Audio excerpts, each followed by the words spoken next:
सत्र में कृष्णदास कविराज गोस्वामी जी का चरित्र।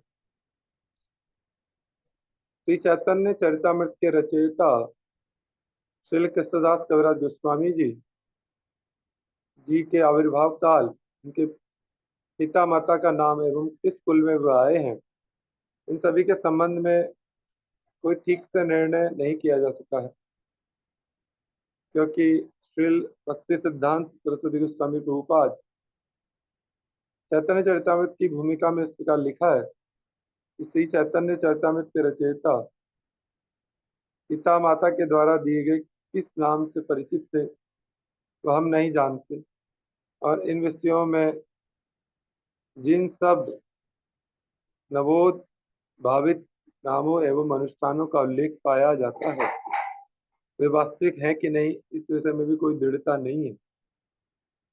पारमार्थिक जीवन में वे कृष्णदास के नाम से जाने जाते थे। इस ग्रंथ की आदि लीला में जो उन्होंने अपना परिचय दिया है उसके द्वारा हम जान सकते हैं कि उन्होंने झामटपुर ग्राम में जन्म ग्रहण किया था। झामटपुर गांव नेहाटी नामक गांव के पास ही है।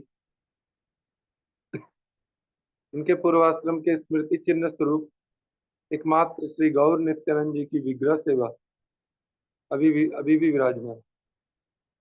उनके पूर्वाश्रम के रिश्तेदारों का कोई भी वंशज अभी वर्तमान में वहां पर श्री कृष्णदास कविराज गोस्वामी जी का इसी प्रकार का भी परिचय नहीं देता है।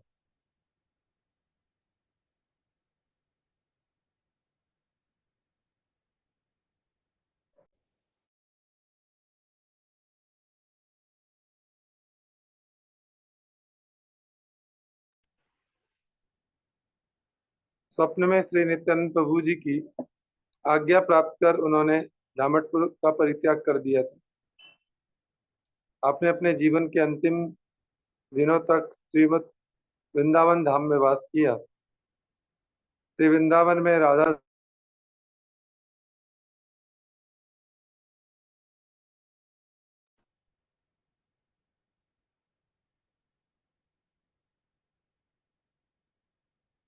कृष्णदास कविराज जी की समाधि देखने को हमें मिलती है।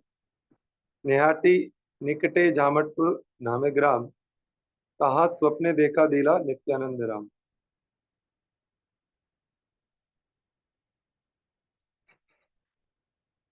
श्रील प्रभुपाद जी कृष्णदास कविराज गोस्वामी जी के समय के निर्णय के संबंध में कुछ घटनाओं का प्रमाण रूप से उल्लेख करते हुए इस प्रकार लिखा है कि कृष्णदास जी के वर्ण के संबंध में विभिन्न मतों के लोगों ने अपने अपने विचारों से इन्हें ऊंचे तीन वर्ण एक में प्रकट बताया है, क्योंकि उस समय के साहित्य और अलंकार इत्यादि कलापुष्ट लोगों के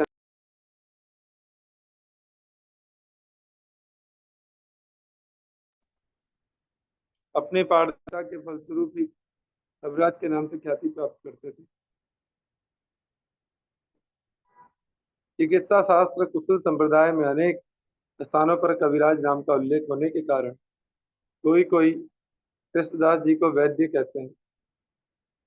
दर्शन शास्त्र में अगाध पांडित्य और श्रुति स्मृति व न्याय आदि तीनों स्थानों में उनका असामान्य अधिकार और प्रतिभा को देखते हुए इन्हें ब्राह्मण कुल में भी उत्पन्न मान लिया जाना आपत्तिजनक नहीं होगा। श्रील प्रभुपाद जी के उपरोक्त विचारों से ऐसा प्रतीत होता है कि कविराज गोस्वामी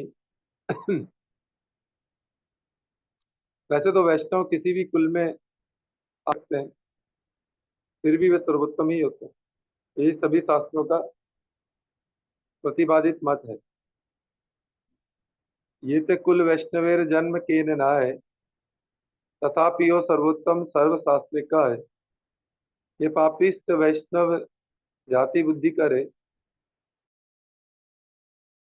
भी मत। वैष्णव का जन्म किसी कुल में भी क्यों ना हो जाए वो सर्वोत्तम है, ऐसा शास्त्र कहते हैं। इसलिए जो पापी वैष्णव की जाति देखते हैं वह बार बार नीच योनि में जन्मते मरते हैं। कृष्णदास कविराज गोस्वामी जी के आश्रम के विषय में भी सब एक मत नहीं है। कोई कोई कहता है कि इनका ब्रह्मचर्य आश्रम में चले गए, कारण अगर वे गृहस्थ आश्रम में रहे होते तो सांसारिक बंधन को तोड़कर जाने का प्रसंग कविराज गोस्वामी जी की लेखनी में कहीं तो मिलता। इस प्रसंग में भी प्रभुपाद जी ने लिखा है कि श्री वृंदावन जाने से पहले वे घर की बातों के प्रति उदासीन एवं हरि कथा में रत रहते थे। वे तृतीय या चतुर्थ आश्रमोचित हरिभजन परायण जीवन जीते थे। आश्रमातीत निष्किंचन परमहंस अवस्था में उन्होंने श्री चैतन्य चरितमृत ग्रंथ की रचना की। कृष्णदास कविराज अपने पारमार्थिक आत्मीय समाज में कविराज गोस्वामी जी के नाम से प्रसिद्ध है। श्री चैतन्य चरितमृत में श्री कृष्णदास कविराज गोस्वामी जी के वचनों से पता लगता है कि उनका एक और भाई भी था। भाई का नाम वहां नहीं दिया गया है। गौड़ीय वैष्णव शब्दकोश में उल्लेख है कि उनके भाई का नाम श्री श्यामदास कविराज था। कविराज गोस्वामी जी ने चैतन्य चरितमृत की आदि लीला के 5वें परिच्छेद में नित्यानंद प्रभु जी की महिमा वर्णन करते हुए अपने जीवन की एक घटना का उल्लेख किया। नित्यानंद पार्षद श्री मीन केतन रामदास जी का श्रीपाठ भी झामुटपुर में ही था। एक बार मीन केतन रामदास जी आमंत्रित होने के कारण सारी रात संकीर्तन में योगदान देने के लिए कविराज गोस्वामी जी के घर पर आए। नित्यानंद जी का नाम लेते समय महाभागवत मीन केतन रामदास जी की महाप्रेम में उन्मत्त अवस्था को देखकर एवं उस प्रेम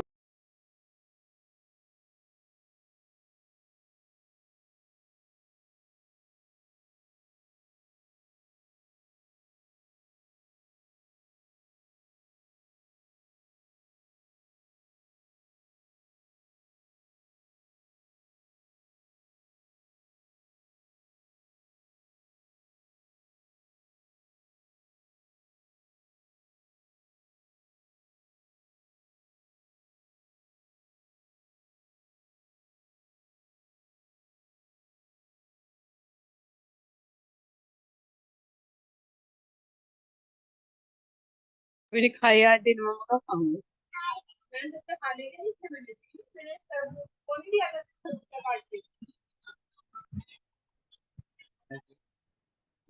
अच्छी हो रही हो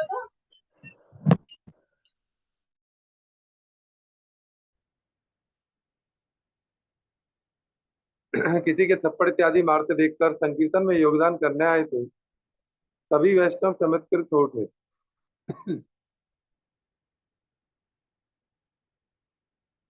सभी ने मीन कीर्तन रामदास जी के चरणों में वंदना की, किंतु कविराज गोस्वामी जी के घर पर श्री विग्रह की पूजा के लिए नियोजित पुजारी श्री गुणार्णव मिश्र ने मीन कीर्तन रामदास जी के प्रति सब जैसा समादर सूचक व्यवहार नहीं किया। इससे गुणार्णव मिश्र का नित्यानंद प्रभु जी के प्रति श्रद्धा का भाव देखा गया।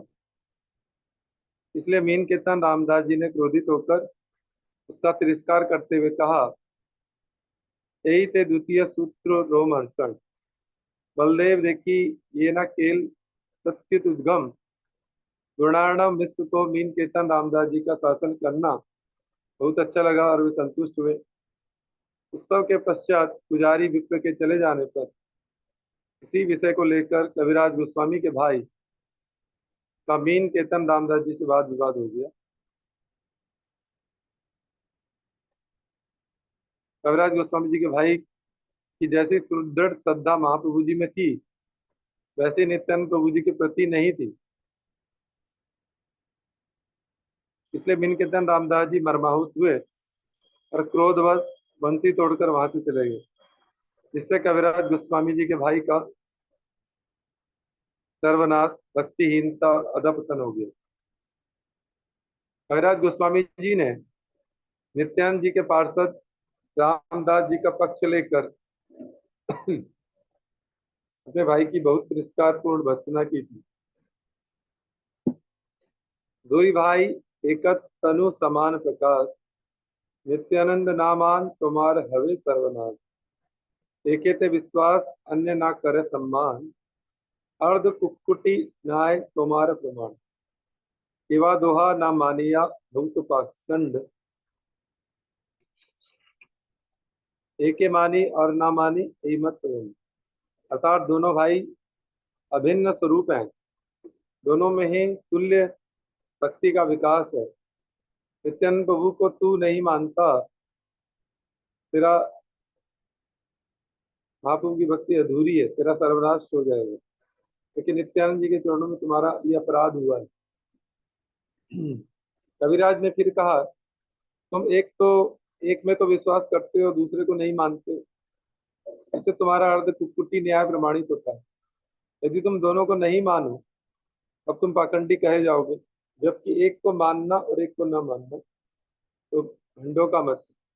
भक्त के अधीन भगवान अपने भक्त के द्वारा दिखाए गए थोड़े से अनुराग को भी बहुत अधिक समझते हैं, तथा भक्त का पक्ष लेने वाले व्यक्ति को जो वह चाहता है उसे दे देते। तिल के सिद्धार्थ कविराज जी ने लिखा है कि उन्होंने नित्यानंद पार्षद मीन कीर्तन रामदास जी का पक्ष लेकर अपने भाई को जो डांटा, उसी सामान्य गुण के आधार पर ही श्रीमद नित्यानंद प्रभु जी ने उन्हें स्वप्न में दर्शन दिए एवं वृंदावन जाने के लिए आदेश दिए। हरे हरे कृष्णदास न करी ते भाई, वृंदावने आय कहा सर्वलब्ध है। एत बलि प्रेरिला मोरे हाथ सांधिया, अंतर ध्यान कैला प्रभु निज गण लइए। अर्थात कृष्णदास, तू कुछ भय मत कर, तू श्री वृंदावन चला जा, वहां तेरी सर्व अभिलाषाएं पूर्ण हो जाएगी। इतना कहकर प्रभु ने मुझे हाथ का इशारा देकर श्री वृंदावन जाने की प्रेरणा की एवं अपने पार्षदों को लेकर वे अंतर ध्यान हो गए। दूसरी तरफ देखा जाए तो भक्त का अपमान करने वाला बाहर के गुणों से गुणी होने पर भी भगवान की कृपा से वंचित रह जाता है। जमींदार रामचंद्र खान इसका उदाहरण है।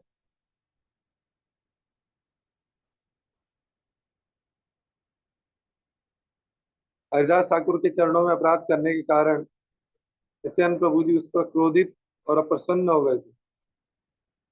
इससे उसका सर्वनाश तो हुआ ही, यहाँ तक कि उसका स्थान तक उजड़ गया। इसलिए अत्यंत मूढ़ विवेकहीन व्यक्ति ही भगवत प्रिय साधु के प्रति अन्यायपूर्ण आचरण करने का दुस्साहस करते हैं। कविराज गोस्वामी जी ने वैष्णवोचित अत्यंत दीनतापूर्ण वचनों के द्वारा श्रीमन नित्यानंद प्रभु जी की महिमा की मुक्त कंठ से जगत में घोषणा की है। जगाई माधाई है ते मोई से पापी, पूरी शेर कीट है ते मोई से लगिस। मोर नाम सुने यही तार पुण्य जय, मोर नाम लइए यही तार पाप है। हे मन निग्रहण मोरे केवा कृपा करे, एक नित्यानंद बिनु जगत भीतरे। देवे मत नित्यानंद कृपा अवतार, उत्तम अधम किछु न करे विचार। ये आगे पड़े तार करे निस्तार, अतएव निस्तारिला मोह है न दुराचार। अर्थात जगाई मदाई से भी अधिक पापी हूँ, विष्ठा के कीड़े से भी अति नीच हूँ। जो मेरा नाम सुन लेता है उसके पुण्य नाश हो जाते हैं, जो मेरे नाम का उच्चारण करते हैं उसे पाप लगता है।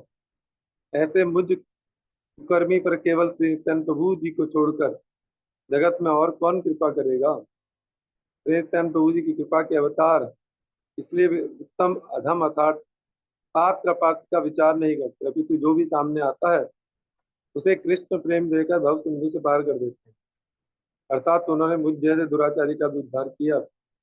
विष्णु व वैष्णवों की कृपा के बिना उनकी महिमा नहीं गाई जा सकती। इस बात को बताने के लिए ही कविराज गोस्वामी जी ने प्रति प्रचेत के आरंभ में गौर नित्यानंद अद्वैताचार्य व गौर भक्तों का जयगान किया है और प्रति परिच्छेद के अंत में श्री रूप रघुनाथ जी के पाद पद्मों की सेवा प्राप्ति की आकांक्षा की है। कविराज गोस्वामी जी ने वैष्णवों की अमर्यादा एवं उनके प्रति किसी प्रकार का अपराध न हो, इसकी और विशेष सतर्कता प्रयोग करने का आदर दिखलाया है। सहज विचित्र मधुर चैतन्य विहार, वृंदावन दास मुखे अमृतेर धार। अतएव ताहा वर्णिले है पुनरुक्ति, दंभ करी वर्णे यदि नाही तेज शक्ति।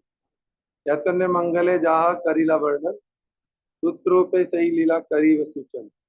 तार सूत्राचित ही न कैल वर्णन, यथा कथिंचन करी से लीला कथन। अतएव तार पाए करी नमस्कार, तार पाए अपराध ना हो कमा।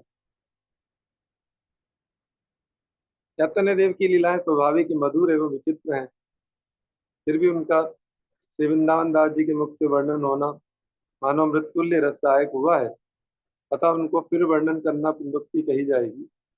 यदि मैं अहंकार पूर्ण उनका वर्णन करूं कि मैं उनसे अच्छा वर्णन करूंगा, तो ऐसी मेरी शक्ति नहीं है। श्री वृंदावन दास ने चैतन्य भागवत में जिन जिन लीलाओं का वर्णन किया है, मैं यहाँ उन्हें अति संक्षेप से सूत्र रूप में वर्णन करूंगा, और जो लीलाएं उन्होंने वर्णन नहीं की हैं या सूत्र रूप से कही हैं, उनको मैं यथ किंचित विस्तार से वर्णन करूंगा। अतः मैं उनके चरणों में नमस्कार करता हूँ, इससे उनके प्रति मेरा अपराध न हो। कृष्ण लीला भागवत कहे वेद व्यास, चैतन्य लीलार व्यास वृंदावन व्यास। वृंदावन पदे कोटि कोटि नमस्कार, ऐसे ग्रंथ करी ते तारीला संसार।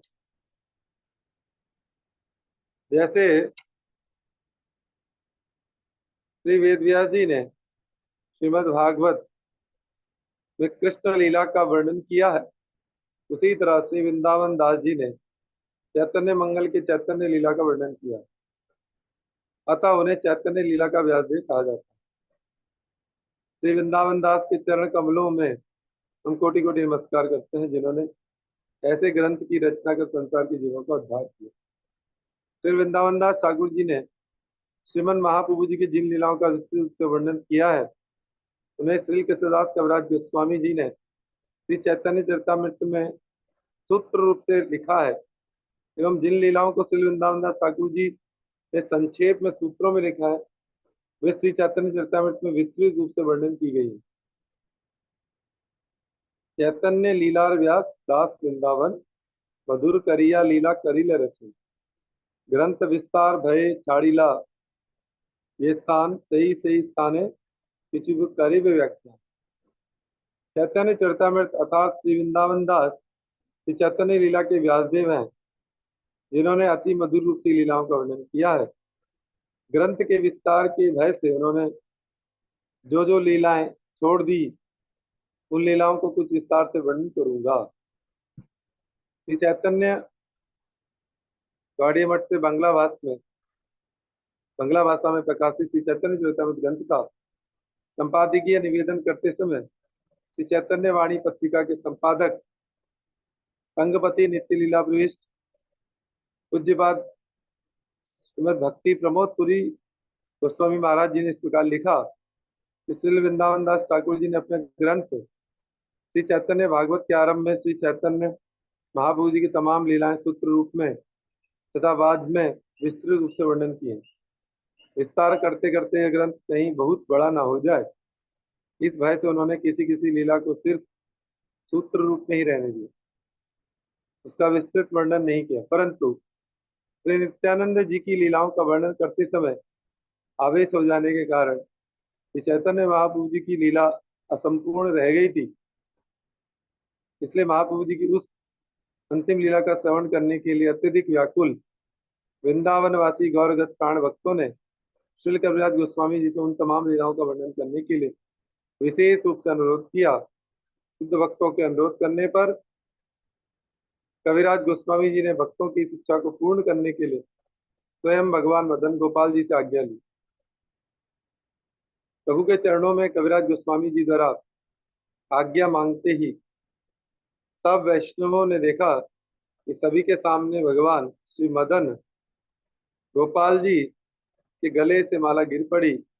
भगवान के गले की माला गिरते ही सभी वैष्णव एक साथ हरिध्वनि कर उठ तथा मंदिर के श्री गोसाई दास पुजारी जी से वह माला लाकर कृष्णदास कविराज गोस्वामी जी के गले में पहना दी। भगवान की इस आज्ञा माला को पहनकर कविराज गोस्वामी जी ने परमानंद से ग्रंथ लिखना आरंभ किए। इसलिए उन्होंने दीनता के साथ लिखा है, ये ग्रंथ लिखा है मोर मोरे मदन मोहन, हमारा लिखी ने ये सुकेर पठन। यही लिखी मदन मोहन ये लिखा है, शास्त्रेर पुत्री ये कुही के नचा। यह ग्रंथ मुझे मदन गोपाल जी ने लिखवाया है। मेरा लिखना तो तोते के पढ़ने की तरह है। श्री मदन मोहन जी ने जो लिखाया वही मैंने लिखा। जैसे कठपुतली कुहुक की नचाई हुई नाचती है। कृष्णदास कविराज गोस्वामी जी ने श्री स्वरूप दामोदर गोस्वामी जी की निज डायरी, जो कि रघुनाथ दास गोस्वामी जी ने पूरी रटी हुई थी, का अवलंबन करके श्री चैतन्य चरितमृत ग्रंथ लिखा। श्री स्वरूप गोस्वामी जी ने महाप्रभु जी की अंतिम लीला पद्मों में सूत्र रूप से लिखकर श्री रघुनाथ दास गोस्वामी जी को कंठस्थ करवा दी थी। श्री स्वरूप दामोदर जी द्वारा एकत्रित उन अनमोल रत्नों का श्री कृष्णदास कविराज गोस्वामी जी ने जगत में प्रचार किया। यही कारण है कि स्वरूप गोस्वामी का कड़चा अर्थात व्यक्तिगत जो डायरी अलग पुस्तक रूप से लिखी नहीं गई। यह चैतन्य चरितमृत ही स्वरूप दामोदर जी की डायरी का निष्कर्ष है कि ठाकुर भक्ति विनोद स्वरूप गोसाई कड़चाई ये लीला लिखिल रघुनाथ दास मुखे ये सब सोने, यही सब लीला कही संक्षेप करिया, चैतन्य कृपा से लिखी क्षुद्र जीव हुई। अतः श्री स्वरूप गोस्वामी जी ने अपना कड़चा में जो लिखा, डायरी में जो लिखा, रघुनाथ दास गोस्वामी ने उनको सब स्मरण कर लिया।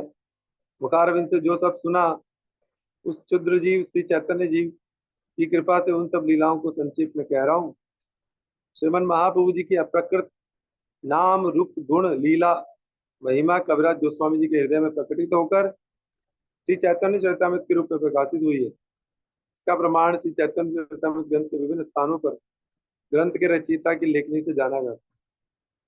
जैसे आमी वृद्ध जरातुर लिखित कापाय कर, मने किछु स्मरण न है, ना देखिए नयने, न सुनिए श्रवणे, तबु लिखी ए बड़ा विस्मरण। मैं वृद्ध हूँ और जरावस्था भी से पीड़ित भी हूँ। लिखते हुए मेरे हाथ कांपते हैं, कोई बात याद नहीं रहती, नेत्रों से बहुत कम दिखता है, कानों से पूरा सुन भी नहीं सकता, परंतु फिर भी श्री चैतन्य चरितमृत लिख रहा हूँ। यह बड़ा आश्चर्य है। एक समय श्री चैतन्य चरितमृत की सर्वोत्तमता को वर्णन करते समय श्रील भक्ति सिद्धांत सरस्वती गोस्वामी प्रभुपाद जी ने अपनी उपदेशावली में इस प्रकार कहा था, यदि कभी पृथ्वी की ऐसी अवस्था हो जाए कि सब कुछ ध्वंस हो जाए, किंतु उस समय श्रीमद् भागवत और श्री चैतन्य चरितमृत ये जो दो ग्रंथ हैं, इन दो ग्रंथों के विद्यमान रहने से मनुष्य अपनी इच्छा अनुरूप सभी वस्तुओं की प्राप्ति कर सकता है। और यदि कभी ऐसा भी हो जाए कि श्रीमद् भागवत जी भी लुप्त हो जाए, तब एकमात्र श्री चैतन्य चरितमृत रहने से मनुष्य का फायदा हो सकता है, कोई नुकसान नहीं होगा। श्रीमद् भागवत में जो व्यक्त नहीं किया गया है वह श्री चैतन्य चरितमृत में व्यक्त हुआ है। राधा कृष्ण मिलित तनु श्री चैतन्य महाप्रभु परम तत्व हैं।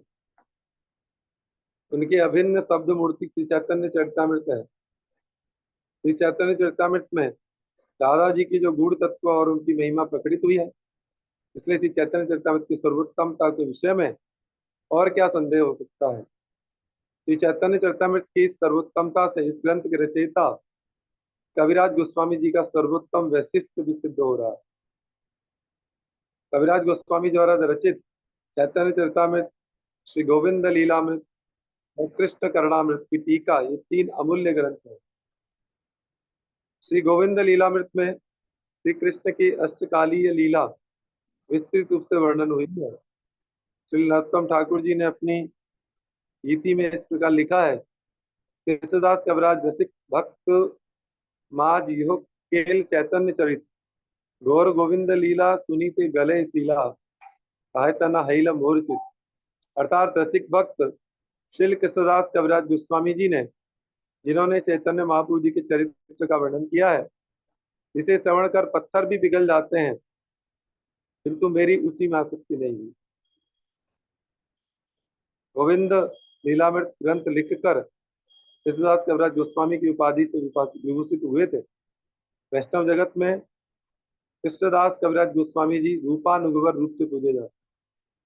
प्रसिद्ध टीकाकार श्री विश्वनाथ चक्रवर्ती ठाकुर जी ने कविराज गोस्वामी जी के संबंध में जो लिखा है, उससे जाना जाता है कि कविराज गोस्वामी राधा रानी जी के निज जन थे तथा स्वाभाविक रूप से ही उनके हृदय में भगवत तत्व प्रकाशित था, इसलिए उनके वाक्य मात्र परम प्रमाणिक है। कविराज गोस्वामी जी ने काम गायत्री के अक्षरों की संख्या 25 बोलने के स्थान पर 24.5 क्यों बोली, समझ न आ पाने के कारण विश्वनाथ चक्रवर्ती पाद बहुत ही विवल होते थे। यहाँ तक कि इस विवलता से उन्होंने राधा कुंड के तट पर देह त्याग का संकल्प ले लिया। देह त्याग का संकल्प करने पर मध्य रात्रि को तंद्रावस्था में उन्होंने स्वप्न में देखा, स्वयं विश्वभानु नंदिनी जी उनके पास आकर कह रही है, विश्वनाथ, हे हरिवल्लभ, तुम उठो। कृष्णदास कविराज गोस्वामी जी ने जो लिखा है वो सत्य है। वह मेरी धर्म सहचरी है। मेरे अनुग्रह से ही वह मेरे अंदर की सब बातें जानती है। उनके वाक्यों में संदेह नहीं करना। वर्णा वर्णागम भास्वत ग्रंथ में लिखित है, यकार के पश्चात वी अक्षर रहे तो वह यकार आधा अक्षर कहलाता है। अतः वह यकार ही आधा अक्षर है। यह विषय भी श्री चैतन्य चरितमृत में संपादक के निवेदन में लिखित है। श्री निवासाचार्य जी के साथ रघुनाथ दास गोस्वामी, राघव और कृष्णदास कविराज गोस्वामी जी के साक्षात्कार की बात भक्ति रत्नाकर ग्रंथ में लिखी है। श्री राघव कृष्णदास कविराज आदि श्रीनिवास के सभी कृपार अवधि कविराज गोस्वामी जी के श्रीपाठ श्री झामटपुर में श्री नित्यानंद प्रभु का अति छोटा पादपीठ मंदिर है। स्थानीय लोगों का कहना है कि इस स्थान पर कविराज गोस्वामी जी ने नित्यानंद प्रभु जी की कृपा प्राप्त की थी। इसी स्थान पर उन्होंने नित्यानंद जी से भी दीक्षा प्राप्त की थी। किंतु प्रेम विलास ग्रंथ में लिखा है कि कृष्णदास कविराज गोस्वामी ने श्री रघुनाथ दास गोस्वामी द्वारा दीक्षित है। कविराज गोस्वामी जी के श्रीपाठ में श्री गौर नित्यानंद जी के विग्रह विराजित हैं। कविराज गोस्वामी जी द्वारा पहनी हुई पादुका कहकर एक लकड़ी की पादुका वहां दिखाई जाती है। कृष्णदास कविराज गोस्वामी जी की भजन कुटीर और समाधि राधा कुंड में आज भी विराजित है।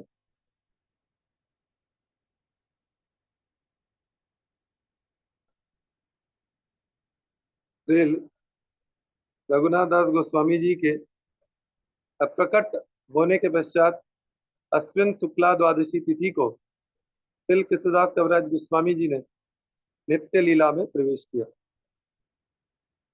आज ये थोड़ा बड़ा चरित्र कृष्णदास कविराज गोस्वामी जी का हम सभी लोगों ने श्रवण किया है। बड़ा ही सुंदर चरित्र है, लेकिन साथ साथ मेमोराइज करने के लिए हम सभी लोगों को ध्यान